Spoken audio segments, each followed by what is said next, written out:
Welcome to today's Explainer, where we're diving deep into the Indian knowledge system, or IKS.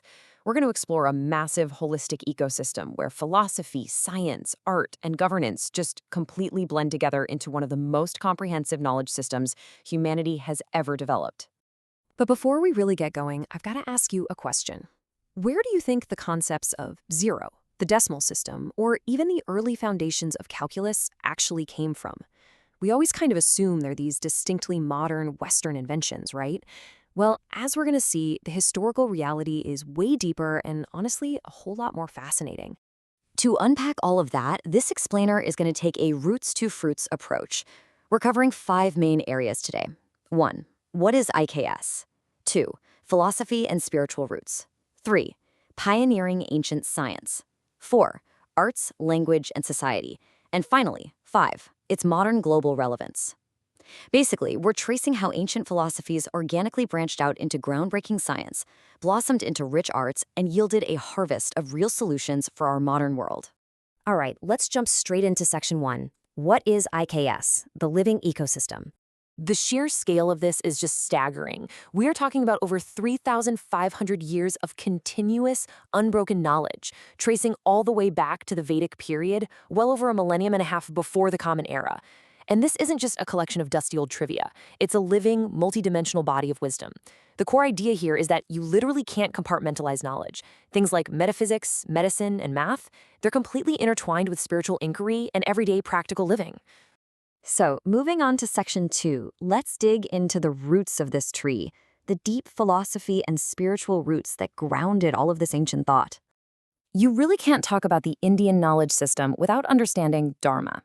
This is the absolute bedrock of ancient texts like the Upanishads and the great epic, the Mahabharata. Dharma is basically the moral and natural law that governs everything: human behavior, social harmony, even the cosmos itself. In this system, you wouldn't just study physics or politics in a vacuum. You'd study how they actively uphold Dharma. And what's so cool is that this philosophy wasn't just some rigid, one-way street. Ancient India was basically a hotbed of vigorous debate. You had orthodox or Astika schools that accepted the authority of the Vedas, think yoga and Vedanta, but then you had heterodox or Gnostica traditions actively challenging them. We're talking Buddhism, Jainism, and even Carvaka, which was this strictly materialist school that flat out rejected the afterlife. That kind of intellectual freedom created the perfect breeding ground for discovery. Which brings us right to section 3, pioneering ancient science. Let's see how that philosophical foundation fueled empirical discovery. Because these scholars were culturally comfortable with mind-bending abstract concepts like infinity and nothingness, they naturally made massive mathematical breakthroughs centuries before the rest of the world. By the 8th century BCE, Baudhayana was formulating early versions of the Pythagorean theorem. Later on, Brahmagupta literally wrote the rulebook for zero, and Bhaskara II was working out complex algebra that laid the actual groundwork for calculus. Check this out.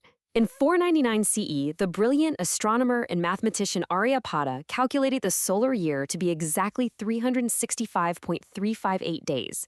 That is wildly close to our modern measurements. Plus, he correctly figured out that the Earth rotates on its own axis, causing the stars to appear like they're moving. And he did this centuries before Copernicus even came along. But this wasn't all just theory, right? It was highly practical. Take their metallurgy.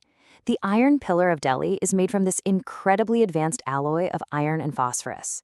It has been standing outside, totally exposed to the weather, for over 1,600 years with essentially zero rust. Modern metallurgists are still studying it today to figure out how ancient blacksmiths pulled off that level of corrosion resistance. And shifting from metal to medicine, the empirical advancements in Ayurveda were just staggering.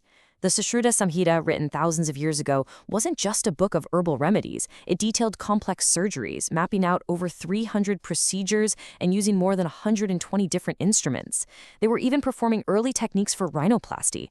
It just goes to show how physical health and surgical science were perfectly aligned with their holistic worldview. All right, on to section 4, arts, language, and society. Let's explore how these scientific and philosophical branches held society together. A great way to see their cultural expression is by contrasting 2 classical music traditions, Hindustani from the north and Carnatic from the south. The key thing to remember here is that in the Indian knowledge system, art isn't just pretty aesthetic entertainment.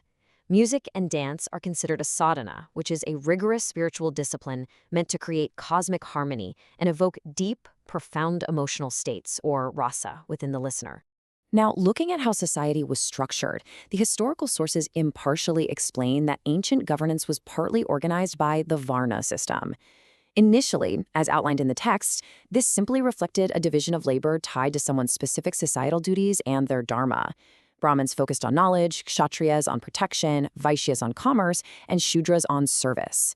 It is super important to note, however, that over time, this occupational structure rigidified heavily into the complex and hierarchical caste system we recognize in later history. And on the political side of things, it wasn't all just lofty ideals. Kautilya's Arthashastra, written in the 4th century BCE, was basically a masterclass in realistic statecraft.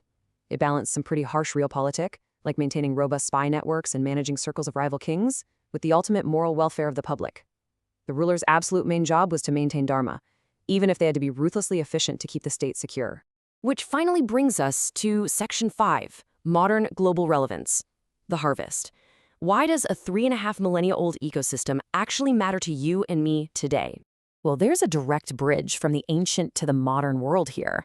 Ancient Indian engineers were absolute masters of hydraulic engineering, building these intricate stepwells, tanks, and canals. Today, as India faces severe climate and water crises, modern initiatives like the Jal Shakti Abhiyan are looking backward to move forward.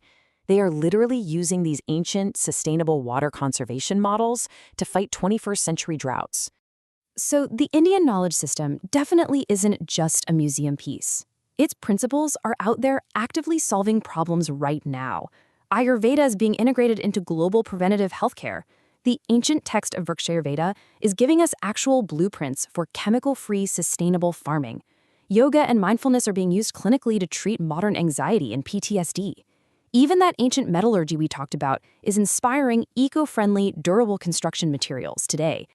As we wrap up this explainer, I really want to leave you with a thought to chew on. We live in an era of environmental collapse, fragmented societies, and rampant mental burnout. We're always trying to invent some brand new technology to fix it all. But is it possible that the key to our future, the real key to our survival, is actually waiting for us in the deep, interconnected, and holistic roots of our ancient past? Something to think about. Thanks so much for joining me on this journey through the Indian knowledge system.